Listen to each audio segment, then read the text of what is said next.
दोस्तों नमस्कार। मीन राशि वाले मेरे मित्रों, आप सभी का आज के ज्योतिष के इस चमत्कारी और आपकी जिंदगी में एक बहुत बड़े बदलाव को लेकर आने वाले कार्यक्रम में बहुत बहुत स्वागत है। हृदय से अभिनंदन है। माता रानी आपकी हर मनोकामना पूरी करें और आपके जीवन में जो भी कष्ट और परेशानियां हैं उनका नाश करें। दोस्तों, आपके घर के इस कोने में रखी हुई है यह एक तांत्रिक चीज। यह चीज बहुत ही नकारात्मक है और इसके दुष्प्रभाव धीमे धीमे आपके जीवन पर असर कर रहे हैं। जी हाँ दोस्तों, इसका प्रभाव न केवल आपके जीवन में चल रही गतिविधियों जैसे आपका व्यापार है, आपके काम धंधे हैं, आपके निजी रिश्ते और नाते हैं उन पर पड़ रहा है, बल्कि यह एक चीज आपकी रुपए पैसे की भी बर्बादी करवा रही है, आपको बीमार बना रही है। हम कह सकते हैं कि इस एक चीज का असर आपके ऊपर एक धीमे जहर के समान हो रहा है और इस धीमे जहर की काट करना बहुत अधिक आवश्यक है, क्योंकि यदि ऐसा नहीं किया गया तो धीमे धीमे यह आपके पूरे जीवन को निगल जाएगा। अब सवाल यह उठता है कि यह कौन सी चीज है और इसका तंत्र से किस प्रकार संबंध है।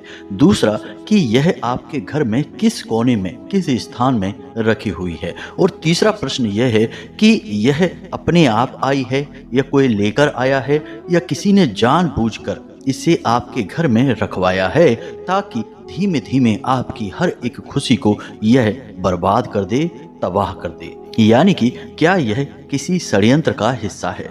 दोस्तों, आपके इन्हीं सारे प्रश्नों के जवाब हम आज के इस वीडियो में देंगे। दोस्तों, यकीन माने कि जो बातें हम आज आपको इस वीडियो में बताने जा रहे हैं उन हर एक बातों का हम आपको साक्ष्य देंगे, प्रमाण देंगे और वे साक्ष्य और प्रमाण इतने मजबूत और पुख्ता होंगे कि आपको निश्चित तौर पर यकीन हो जाएगा। इसी के साथ साथ दोस्तों, हम आपको इस चीज के प्रभाव से मुक्त करके इसे आपसे दूर भी करवा देंगे, यानी आपको पूरी जानकारी इसकी दे देंगे और इसे कैसे खत्म करना है इसके बारे में भी बताएंगे। क्योंकि दोस्तों, तांत्रिक क्रियाओं से जुड़ी हुई चीजों को हम यूं ही उठाकर यदि कहीं फेंक देते हैं तो उससे कोई फर्क नहीं पड़ता है, क्योंकि उस नकारात्मक ऊर्जा ने आपके घर को और आपको अच्छी तरह से पहचान और समझ लिया है। अब यह ऊर्जा वहीं वास करेगी। आप चाहे उस सामान को उठाकर कहीं भी फेंक दे, इससे फिर कोई फर्क नहीं पड़ता है।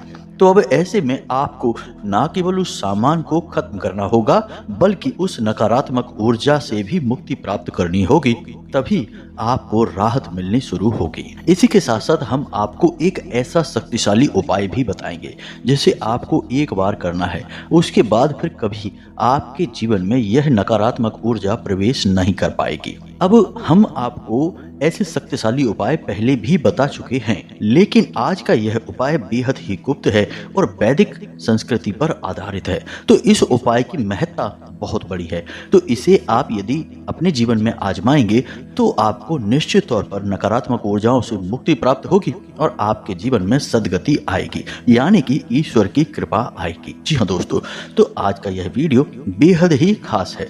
हम आपसे कहेंगे कि आप समय निकालकर इस महत्वपूर्ण वीडियो को अवश्य देखें, क्योंकि यदि आपने लापरवाही दिखाई और जल्दबाजी में इस वीडियो को बीच में छोड़ दिया तो आप निश्चित तौर पर अपना एक बहुत बड़ा नुकसान करवा बैठेंगे। क्योंकि दोस्तों, किसी न किसी से तो हमें ज्ञान प्राप्त करना ही पड़ता है और हम जो आपको ज्ञान देते हैं वह माई की कृपा और अनुभूतियों के आधार पर होता है। साथ ही साथ हम आपकी राशि का विशेष अध्ययन करने के बाद ग्रह गोचर के आधार पर ही आपको सारी बातें बताते हैं। तो यह जो ज्ञान है यह पूर्ण रूप से प्रमाणित है, क्योंकि इस ज्ञान के साथ माई की कृपा और आस्था जुड़ी हुई है। अब एक सबसे महत्वपूर्ण बात दोस्तों, कि जिन लोगों के मन में धर्म और भगवान के प्रति विश्वास है केवल वही इस वीडियो को देखेंगे। जिन लोगों के मन में विष का वास है और जो धर्म, आस्था और भगवान में भरोसा नहीं रखते हैं, अपने आप को ही सब कुछ समझते हैं, ऐसे लोगों की इस वीडियो में कोई आवश्यकता नहीं है, क्योंकि इन्हें कुछ भी प्राप्त नहीं होगा। ना तो इनके जीवन में कोई उद्धार होगा, ना ही इन्हें सद्गति प्राप्त होगी और ना ही इन्हें ईश्वर की कृपा प्राप्त होगी, फिर चाहे हम कितना ही जोर क्यों ना लगा ले दोस्तों। और ऐसे लोगों के लिए तो तुलसीदास जी ने भी रामायण में एक सोरठा लिखा है जो इस प्रकार है।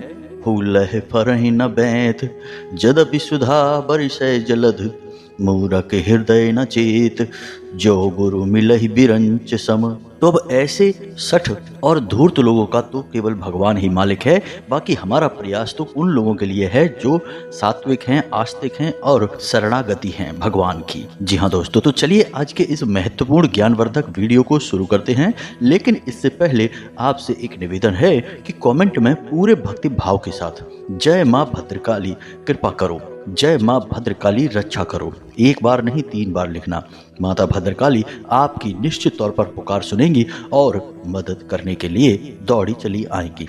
इसी के साथ साथ दोस्तों, आप अपना नाम और स्थान लिखना कमेंट बॉक्स में बिल्कुल भी ना भूलें। आप लोगों का प्रेम और आप लोगों का माई के प्रति भाव हम लंबे समय से देख रहे हैं। आप लोग कमेंट बॉक्स में अपना नाम भेज रहे हैं, स्थान भेज रहे हैं। हम शनिवार के होने वाले सर्व मनोकामना पूर्ति हवन में आपके नाम से आहुतियां करवा देंगे। इसी के साथ साथ माई के दिव्य दरबार में आपके नाम की अर्जी भी लगा देंगे। आप देखेंगे कि अगले ही दिन से आपके जीवन में सूक्ष्म परिवर्तन आने शुरू हो जाएंगे, यानी आपको अच्छी खबरें मिलनी शुरू हो जाएंगी। और यदि आपकी आस्था प्रबल है तो आपको बड़े चमत्कार भी देखने के लिए मिलेंगे। जी हाँ दोस्तों, तो चलिए आज के इस वीडियो में आगे बढ़ते हैं। तो दोस्तों समझिए, आज के समय में तांत्रिक कौन है। अब वो जमाना गया जब वेशधारी और चिरपरिचित तांत्रिक हुआ करते थे। पूरे क्षेत्र में कहीं एक आधा कोई बड़ा तांत्रिक हुआ करता था और लोग उसी के पास जा जाकर या तो अपनी समस्याओं का समाधान करवाया करते थे, या फिर वह तांत्रिक यदि कुटिल है, शैतान है, तो फिर दूसरों के जीवन के विनाश के लिए खतरनाक तांत्रिक क्रियाएं करवाया करते थे, यानी कि उसके बारे में सब जाना करते थे। सारा खेल खुलेआम होता था। लेकिन अब समय बदल गया है। अब ज्ञान की कोई कमी नहीं है। मोबाइल के जरिए ही ऐसे ऐसे विशेष और शक्तिशाली उपाय और क्रियाएं जानी जा सकती हैं जिनका प्रयोग करके किसी के जीवन में भी उथल पुथल मचाई जा सकती है। ऐसे में यदि कोई व्यक्ति सचमुच में कोई साधना कर ले, छोटी मोटी क्रिया कर ले, एक रात में ही किसी मंत्र को सिद्ध कर ले। जी हाँ दोस्तों, एक रात में ही मंत्र सिद्ध किए जा सकते हैं। और इन काली तांत्रिक क्रियाओं से जुड़े हुए मंत्र तो अक्सर इसी प्रकार सिद्ध होते हैं। एक रात, 3 रात या 7 रातों में ही ये मंत्र सिद्ध हो जाते हैं।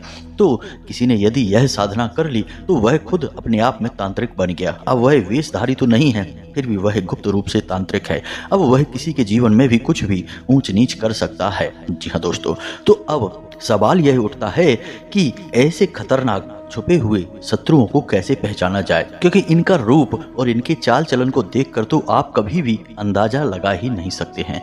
तो अब ध्यान से सुनिए, छोटे छोटे संकेत हैं जो इनकी पहचान कराते हैं। क्योंकि हो सकता है कि आपके आस पड़ोस में, आपके घर परिवार या गली मोहल्ले में ही कोई ऐसा छुपा हुआ गुप्त तांत्रिक रह रहा हो। जी हाँ दोस्तों, तो ऐसे तांत्रिकों की छोटी छोटी पहचानें होती हैं, जैसे कि उनके माथे पर एक काला टीका, छोटा सा काला टीका अवश्य होगा ही। जी हाँ दोस्तों, क्योंकि काला टीका माता काली का प्रतीक होता है, भैरव का प्रतीक होता है, तंत्र क्रियाओं का प्रतीक होता है। तो जब ये तांत्रिक इन क्रियाओं को सिद्ध कर लेते हैं तो ये इस टीके को लगाते ही हैं। अब वह टीका छोटा भी हो सकता है, बड़ा भी हो सकता है। जी हाँ दोस्तों, दूसरा कि ऐसे जो लोग होते हैं इनकी अधिकतर पूजाएं रात्रि के समय होती हैं। जी हाँ दोस्तों, तीसरा कि ऐसे लोग अचानक समाज से कटने लगते हैं, यानी कि लोगों के साथ बैठकर गप्पे नहीं हाँकते हैं। जहाँ पहले लंबी लंबी चर्चाएं, बातें किया करते थे, टाइम पास किया करते थे, अब यह सब क्रियाएं बंद कर देते हैं। चौथा कि इनके जीवन में अचानक परिवर्तन आने लगते हैं, यानी कि ये पहले स्वयं को धनी बनाते हैं, पहले स्वयं के लाभ करवाते हैं, बाद में दुनिया के बारे में सोचते हैं। तो अचानक ही आप देखेंगे कि इन्हें सब कुछ मिलना शुरू हो जाता है। जहां पहले ये कंगाल थे, परेशान थे, वहीं अब इनके पास धीमे धीमे धन आगमन के स्रोत बढ़ने लगते हैं, समाज में इनका वर्चस्व बढ़ने लगता है। और सबसे आखिरी संकेत कि इनका रूप रंग, यानी इनके चेहरा मोहरा और इनकी आंखें थोड़ी सी बदल जाती हैं। एक अजीब सा आकर्षण होता है, लेकिन इसी के साथ साथ एक अजीब सा भय और खौफ भी होता है, जो कि इनकी तरफ देखने से इंसान के मन में उत्पन्न होता है। अब यहाँ पर हम यह नहीं कह रहे हैं कि यह बड़ा ही खतरनाक दिखाई देता है, बस इसकी तरफ देखकर आपकी हिम्मत नहीं पड़ेगी कि आप पहले इससे बात कर लें। जी हाँ दोस्तों, अब यहाँ पर यह भी नहीं है कि ऐसे लोग भगवान की पूजा पाठ बंद कर देंगे और खतरनाक भूत प्रेत की पूजाएं शुरू कर देंगे। नहीं, ऐसा भी नहीं है। भगवान की पूजाएं करेंगे, मंदिर जाएंगे, सब कुछ करेंगे, लेकिन इन्होंने गुप्त रूप से कुछ ऐसी तांत्रिक सिद्धियों को भी हासिल कर लिया होता है तांत्रिक क्रियाओं को भी किया होता है जो कि ये रात्रि में संपन्न करते हैं। अब वैसे तो प्रमाण बहुत सारे हैं जिनके बारे में चर्चा की जा सकती है, लेकिन हाल फिलहाल में हमने जो आपको बताया है बस इन बातों पर आप गौर करिए।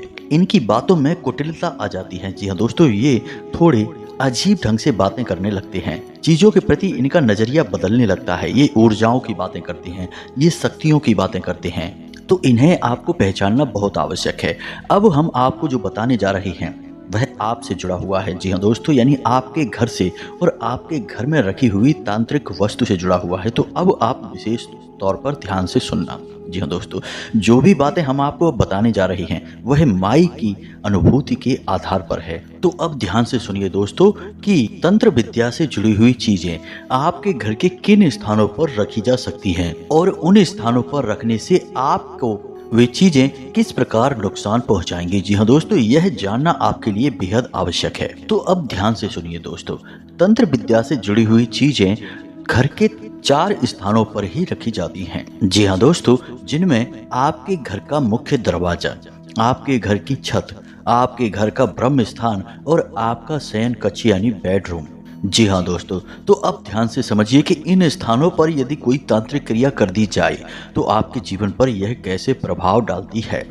समझिए कि आपके दरवाजे पर यदि कोई तांत्रिक क्रिया की गई है, यानी रात के 12 बजे 2 बजे कोई एक व्यक्ति आया और आपके दरवाजे पर कुछ रखकर चला गया, जैसे कोई नींबू है, नाखून है, दांत है किसी जानवर का, या कोई पंख है, या फिर लाल या काले रंग का कपड़ा है और उसने वहां पर कोई क्रिया की है, सिंदूर वगैरह डाला है, यदि ऐसी कोई क्रिया कर जाता है और यह क्रिया आपके घर के मुख्य दरवाजे के 10 फीट की दूरी तक की जाएगी। जी हाँ दोस्तों, तो अब यदि कोई आपके घर के मुख्य दरवाजे पर यह क्रिया कर गया तो यह सबसे खतरनाक क्रिया होती है, क्योंकि अब यहाँ से आपके घर में केवल और केवल परेशानियां आएंगी, क्योंकि आपके घर के मुख्य दरवाजे को बांध दिया गया है। जो भी सकारात्मक ऊर्जाएं आपके घर में प्रवेश करती हैं वे मुख्य दरवाजे से ही करती हैं, और मुख्य दरवाजे को ही बांध दिया गया है। यानी कि अब आपको दुख, तकलीफ, परेशानी, कष्ट के अलावा कुछ भी हासिल नहीं होगा। हर काम आपका बनता हुआ बिगड़ जाएगा और हर रिश्ते नाते से आपको बुराइयां ही हासिल होगी, यानी कि आप चौतरफा घिर चुकी हैं। यह सबसे खतरनाक बंधन होता है। दूसरा कि आपके घर के ब्रह्म स्थान में, तो दोस्तों यदि आपके घर के ब्रह्म स्थान में कोई गुप्त तांत्रिक वस्तु कोई आया और छोड़कर चला गया, कुछ ऐसी वस्तुएं होती हैं जैसे कि अभिमंत्रित चावल हैं, अभिमंत्रित की गई काली मिर्च है, या कोई पंख है, या चांदी का बुरादा है, ऐसी कोई वस्तु यदि डाल दी गई है तो आपके घर का ब्रह्म स्थान का बंधन हो चुका है। अब आपके घर में दिव्य शक्तियां नहीं रहेंगी, यानी जो आपके कुल देवी देवता हैं, आपके पितृ देवता हैं, वे अब आपकी रक्षा नहीं कर पाएंगे। इसका नतीजा यह होगा कि आपको ऐसा लगेगा जैसे कि किसी की घोर नजर लग गई है आपको और आपके काम को, यानी हर जगह आपको केवल और केवल परेशानियां मिलेंगी। जैसे आपकी रुपए आवक कम हो जाएगी, काम धंधे व्यापार ठंडे होने लगेंगे और हर तरफ से आपको रुपए पैसे के खींचतान का सामना करना पड़ेगा, कर्जा भी बढ़ने लगेगा, क्योंकि अब आपके रक्षक आपके साथ नहीं हैं। तो अब नकारात्मक शक्तियां आपके ऊपर हावी होंगी। इसी के साथ साथ दोस्तों, घर के किसी सदस्य के ऊपर व्यसन यानी जुआ, शराब, मांस, मदिरा आदि के सेवन का और गलत कार्यों में लिप्त होने का प्रभाव भी देखा गया है। तीसरी जगह है आपके घर की छत। दोस्तों, हमारे एक दर्शक ने हमें कमेंट करके बताया था कि उनकी छत पर लाल मिर्ची के बीज बहुत अधिक मात्रा में पड़े हुए मिले हैं। अब पता नहीं किसी पड़ोसी ने डाले हैं या फिर अपने आप कहीं से आ गए हैं। तो जाहिर सी बात है दोस्तों कि अपने आप तो कहीं से कोई चीज आती नहीं है, कोई ना कोई उसे रखता है, डालता है। अब डालने वाले की नीयत क्या है यह खास बात है। तो ऐसी चीजों में डालने वाले की नीयत हमेशा गलत ही होती है। जी हाँ दोस्तों, तो अब यदि आपके घर की छत पर कोई तांत्रिक वस्तु डाल दी गई है, कोई भी छोटी मोटी चीज या किसी भी प्रकार का आपको शक है कि यह चीज तांत्रिक क्रिया से जुड़ी हुई है, तो अब आपके जीवन में क्या होगा दोस्तों? अब आपके मददगार आपसे दूर होने लगेंगे, यानी आपकी कोई मदद नहीं करेगा, आपके ऊपर कर्जा बढ़ने लगेगा। इसी के साथ साथ दोस्तों, आपके घर में क्लेश बढ़ने लगेगा। जी हाँ दोस्तों, जैसे कि घर के सदस्य एक दूसरे की बात सुनने को ही तैयार नहीं होंगे, छोटी छोटी बातों पर झगड़े होंगे और हर वक्त घर में तनाव की स्थिति बनी रहेगी। यानी कि यह तांत्रिक क्रिया आपको मानसिक पीड़ा देगी, आपको मानसिक तौर पर प्रताड़ित करेगी। यह बहुत ही खतरनाक होती है दोस्तों। इसका स्तर बहुत ऊंचा भी हो सकता है और यह सामान्य क्रिया भी हो सकती है। तो अब ध्यान से सुनिए, अब आखिरी जगह बची है आपका बेडरूम, और यह सबसे ज्यादा नाजुक स्थान होता है और यहाँ तक पहुँच केवल अपने की ही होती है। कोई पराया तो यहाँ तक आएगा नहीं, तो कोई अपना ही छुपा हुआ घोर शत्रु होता है। वही आपके बेडरूम में कुछ न कुछ तांत्रिक क्रिया से जुड़ी हुई चीजें छोड़ेगा, जैसे कि काली मिर्च की कोई पोटली होगी, कोई बाल, नाखून या कोई भी छोटी बड़ी चीज जो आपको अजीब लगे कि आपके कमरे में यह चीज कैसे आ गई, वह तांत्रिक क्रिया से जुड़ी हुई वस्तु हो सकती है। तो अब यदि आपके बेडरूम में यह वस्तु छोड़ दी गई है, तो अब इस वस्तु से जो ऊर्जा निकलेगी वह आपको इस हद तक प्रताड़ित कर सकती है कि आत्महत्या करने तक का मन बन सकता है। जी हाँ दोस्तों, यह बात कहते हुए अच्छा तो नहीं लग रहा है, लेकिन कई बार जातकों के साथ ऐसा देखा गया है कि उनकी मनोदशा इतनी खराब हो गई कि ऐसा लगता है जैसे कि वे मानसिक रोगी हो गए हैं। जी हाँ दोस्तों, ना तो फिर उन्हें खाना अच्छा लगता है, ना किसी के साथ चर्चाएं अच्छी लगती हैं, और ना ही उन्हें अच्छी नींद आती है। काम से तो उनका मन पूरी तरह से हट ही जाता है, अपने ही काम को बर्बाद करने पर उतारू हो जाते हैं और ऐसी ऐसी क्रियाओं में लिप्त हो जाते हैं जिनके बारे में उनके खानदान में भी कोई सोच नहीं सकता है। जी हाँ दोस्तों, वेश्यावृत्ति, जुआ, शराब, मांस आदि का प्रयोग करना शुरू कर देते हैं और इस हद तक चले जाते हैं कि अपने स्वयं के घर को ही गिरवी तक रख देते हैं। तो यह बहुत ही खतरनाक क्रिया है, इसके बारे में आपको सतर्क रहना बहुत आवश्यक है। अब बात करते हैं आपके बारे में कि आपको कैसे पता चलेगा कि आपके घर के किस कोने में, किस स्थान पर कौन सी तांत्रिक वस्तु रखी है और उसे कौन रख गया है। दोस्तों, इस बात से कोई फर्क नहीं पड़ता है कि कौन सी तांत्रिक वस्तु रखी है और उसे कौन रख गया है। फर्क इस बात से पड़ता है कि उस वस्तु से आपको छुटकारा कैसे दिलाया जाए। जी हाँ दोस्तों, क्योंकि बीमारी यदि है तो अब इस बात से कोई फर्क नहीं पड़ता है कि बीमारी किस हद तक बढ़ गई है और किस तरह आपके पास आई है। फर्क इस बात से पड़ता है कि अब उस बीमारी से छुटकारा कैसे पाया जाए, उसका इलाज कैसे किया जाए। जी हाँ दोस्तों, तो अब बात करते हैं इलाज की। यह बहुत ही महत्वपूर्ण है दोस्तों। हम आपको बता दें कि यदि आपको विश्वास है कि कोई तांत्रिक क्रिया आपके ऊपर हो चुकी है तो आप इस उपाय को करें, और यदि आपको जरा सा भी शक है या आपको लगता है कि कोई तांत्रिक क्रिया नहीं हुई है, क्योंकि काली तांत्रिक क्रियाओं की एक विशेष खूबी यह भी है कि जातक को कभी इस बात का एहसास ही नहीं होता है, उसे शक भी नहीं होता है कि उसके ऊपर कोई तांत्रिक क्रिया कार्य कर रही है, किसी काली शक्ति ने उसके ऊपर कब्जा कर रखा है। जी हाँ दोस्तों, यानी कि भ्रम की स्थिति उत्पन्न कर देती है। तो अब यदि आपको जरा सा भी शक होता है तो इसका मतलब कि आपकी दिव्य शक्तियां जागृत हैं और वे आपको एहसास करवा रही हैं। तो आप हमारे कहने से इस क्रिया को एक बार जरूर कर लेना, और यदि आपको शक नहीं है, आपको लगता है कि आपके ऊपर कोई क्रिया नहीं हुई है, तब भी आप इस क्रिया को जो हम आपको बता रहे हैं, इस दिव्य प्रयोग को आप जरूर कर लें, क्योंकि पता नहीं कौन सी क्रिया कब किसने कर दी, किसकी काली नजर आपको लग गई, कब कैसे कौन कहाँ घात करेगा, किसी का कुछ पता नहीं। दोस्तों, आज के समय में तो भाई भाई का नहीं हो रहा है और दूसरों की तो बात ही क्या है। तो सबसे बेहतर यह है कि आप उस सच्चे परमात्मा का, उस सच्चे ईश्वर का हाथ पकड़ लें और बस अपने दम पर अपने जीवन की रेखाओं को और अपने भाग्य को बदलने का प्रयास करें। जी हाँ दोस्तों, तो आप स्वयं ही प्रयास करके इन परेशानियों से मुक्त हो सकते हैं। तो प्रयास करने में जाता ही क्या है दोस्तों। तो अब ध्यान से सुनिए, हम आपको जो बताने जा रहे हैं, जिन चीज़ों का प्रयोग करने के बारे में बता रहे हैं, इन चीज़ों का प्रयोग कैसे करना है, कौन सी हैं वो चीज़ें, सारी बातें आपको विस्तार से बताने जा रही हैं। तो अब ध्यान से सुने दोस्तों, यह उपाय आपका जो है वह शनिवार के दिन होगा। जी हाँ दोस्तों, और यह उपाय आपकी कुल देवी को समर्पित होगा। तो इसके लिए आपको चाहिए एक नींबू, एक साबुत सुपारी, एक हरी इलायची, एक लौंग का जोड़ा और एक पान का पत्ता।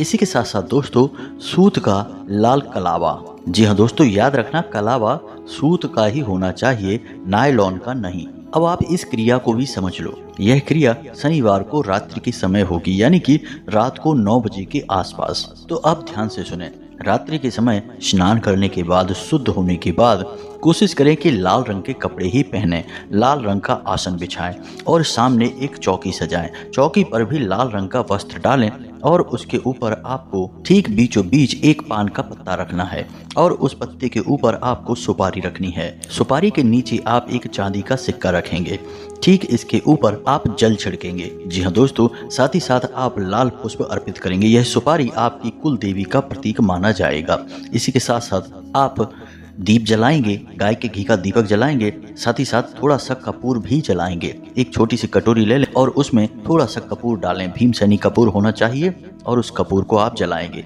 इसी के साथ साथ आप जो सूत का कलावा था उसे आप छोटे टुकड़े में तोड़कर माई को वस्त्र अर्पित करेंगे, यानी उस सुपारी के आसपास उस वस्त्र को रख देंगे और बोलेंगे कि माई यह वस्त्र आपको समर्पित हैं। इससे पहले जो आपने दीपक जलाया था उस समय आप कुल देवी का आह्वान भी करेंगे। जी हाँ दोस्तों, आप अपने मन में बोलेंगे कि आपकी जो कुल देवी हैं वे आपके यहाँ स्थान ग्रहण करें, आप उन्हें बुला रहे हैं। जी हाँ दोस्तों, यह कुल देवी का आवाहन है। कोई विशेष मंत्र की आवश्यकता नहीं है, बस इतना बोल देने से ही काम हो जाएगा। फिर माई को वस्त्र अर्पित करें, प्रसाद अर्पित करें, पुष्प अर्पित करें और थोड़ा सा जल उस सुपारी के ऊपर छिड़कें, जो कि जल अर्पण हो जाएगा। और इसके बाद 21 बार इस मंत्र का उच्चारण करना है। मंत्र बहुत ही सरल है, ध्यान से सुने। ओम कुल देवताभ्यो नमः। जी हाँ दोस्तों, ओम कुल देवताभ्यो नमः। जी हाँ दोस्तों, तो जो भी आपकी कुल देवी या देवता होंगे वे इस मंत्र से जागृत हो उठेंगे। इसी के साथ साथ दोस्तों, आपने जो नींबू लिया था उस नींबू को आप माई के सामने रख देंगे और उसके बाद उस नींबू को बीच में से काट देंगे। जी हाँ दोस्तों, माई को यह नींबू की बलि समर्पित हो जाएगी। इसी के बाद आप इस नींबू में 4 लौंगे लगाएंगे, यानी कटे हुए भाग में अंदर 4 लौंगे आप उसमें फंसा देंगे और उस नींबू को बंद कर देंगे और उसके ऊपर लाल रंग का एक धागा लपेट देंगे। जो कलावा आप लेकर आए थे उस कलावे को लपेट देंगे। जी हाँ दोस्तों, अब बलि से आप सुनकर डर मत जाना, यह कोई खतरनाक बलि नहीं है। यह माई की विशेष पूजा में एक सामान्य सी प्रक्रिया है। तो आप इस नींबू को अब माई के पास रखा छोड़ देंगे। अब माई से हाथ जोड़कर प्रार्थना करेंगे कि आपने हमेशा हमारे कुल की रक्षा की है, कुल का पालन किया है, अब हमारे ऊपर कष्ट भारी हैं, अब आपकी हमें फिर से आवश्यकता है, तो आप आइए हमारे कुल में विराजमान होइए, घर में विराजमान होइए और हमारे घर की, हमारे परिवार की रक्षा करिए, हमें आपकी बहुत अधिक आवश्यकता है। इस प्रकार आप माई से निवेदन करेंगे और उसके बाद आप पूरी रात्रि के लिए वहां पर उस सामान को ज्यों का त्यों रखा छोड़ देंगे, यानी वह नींबू माई के चरणों में समर्पित रहेगा और माई की स्थापना ज्यों की त्यों रहेगी। साथ ही साथ कोशिश करें कि रात्रि भर वहां गाय के घी का वह दीपक जलता रहे, अखंड बना रहे। अब आपको सुबह सूर्योदय से पहले जागना है और जो भी आपने सामग्री वहां रखी है, यानी कि माई की स्थापना की है और जो पूजा पाठ का सामान था वह सब उठाकर आप अपनी पूजा की अलमारी में रख दें। माई के वस्त्र और पुष्प और जो अन्य सामग्रियां थीं जैसे कलावा वगैरह, उसे आप एक थैली में भर लें और उसे बहते हुए जल में आपको विसर्जित करना है। सुपारी को आप अपनी पूजा की अलमारी में ही रखें, उसे विसर्जित नहीं करना है। सिक्के को भी आप अपनी पूजा की अलमारी में रखें और उसी सिक्के के ऊपर आपको वह सुपारी रखनी है।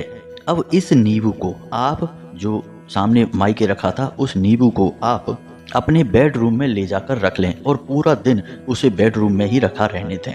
अब अगले दिन रविवार को रात्रि को 12 बजे आपको यह नींबू अपने घर के बाहर लेकर आना है, यानी अपने घर के मुख्य दरवाजे पर। और इस नींबू को आपको इस प्रकार से फेंकना है, क्योंकि यह 2 टुकड़ों में कटा हुआ है, इसमें लौंग लगी हुई हैं। तो अब अपनी कुल देवी को याद करते हुए अपने घर के मुख्य दरवाजे की दहलीज पर खड़े हो जाना है, बाहर की ओर मुख करके। अब एक हाथ से इस नींबू को उस तरफ, यानी इसका एक टुकड़ा जो है दाहिने हाथ का, उसे आपको बाईं तरफ फेंकना है और जो बाईं हाथ में आपका नींबू का टुकड़ा है उसे आपको दाहिनी ओर फेंकना है, यानी क्रॉस करके इन दोनों टुकड़ों को आपको फेंकना है। जैसा कि महाभारत काल में भीम ने जरासंध के 2 भाग करके इधर उधर क्रॉस करके फेंके थे, ठीक इसी प्रकार आपको इस नींबू के दोनों टुकड़ों को फेंक देना है। साथ में लौंगे भी फेंक जाएंगी। जी हाँ दोस्तों, और हाथ जोड़कर अपनी कुल देवी से प्रार्थना करना है कि आपकी रक्षा करें, आपके कुल की, आपके परिवार की रक्षा करें और घर परिवार की उन्नति में सहयोग करें। इसके बाद आप सीधे अंदर आ जाएं। याद रखें कि इस क्रिया को करते हुए कोई आपको देखे ना और ठीक रात्रि को 12 बजे यह क्रिया आपको करनी है। बस दोस्तों, यह कोई तांत्रिक क्रिया नहीं है, यह सकारात्मक क्रिया है, आपकी कुल देवी को समर्पित है। जी हाँ दोस्तों, तो बस इस क्रिया को आप एक बार करके देखें और आप इसके परिणाम देखें। अब जो आपने कुल देवी को प्रसाद चढ़ाया था, इसके बारे में हम बताना भूल गए। इस प्रसाद को केवल घर के पुरुष सदस्य ही खाएंगे। इसे किसी महिला को खाने के लिए नहीं देना, किसी बच्चे को नहीं देना है। बस इस क्रिया को आप करें और आप देखेंगे कि आपके जीवन में जबरदस्त बदलाव आएंगे। हर वक्त आपकी कुल देवी आपकी रक्षक बनकर आपके सामने खड़ी हो जाएंगी और कोई भी बड़ी से बड़ी तांत्रिक क्रिया यदि आपके ऊपर कर दी गई है तो उससे आपको एक झटके में मुक्ति मिल जाएगी। और यदि कोई करने वाला होगा तो उसकी तांत्रिक क्रिया करने से पहले ही विफल हो जाएगी, यानी कि उसकी मानसिकता बदल जाएगी। तो उम्मीद है दोस्तों जो हमने आपको समझाया है वह आपको अच्छी तरह से समझ में आ गया होगा। अब यदि कोई प्रश्न उठता है आपके मन में तो आप कमेंट करके प्रश्न पूछ सकते हैं, हम आपके प्रश्नों के जवाब देने की पूरी कोशिश करेंगे। इसी के साथ साथ आज की इस वीडियो को विराम देते हैं। कमेंट में पूरे भक्ति भाव के साथ जय माँ भद्रकाली रक्षा करो एक बार नहीं 3 बार लिखना। माता भद्रकाली आपकी निश्चित तौर पर रक्षा करेंगी। इसी के साथ साथ आज की इस वीडियो को विराम देते हैं। मिलते हैं अगले ज्ञानवर्धक वीडियो में, तब तक के लिए धन्यवाद। जय माता की।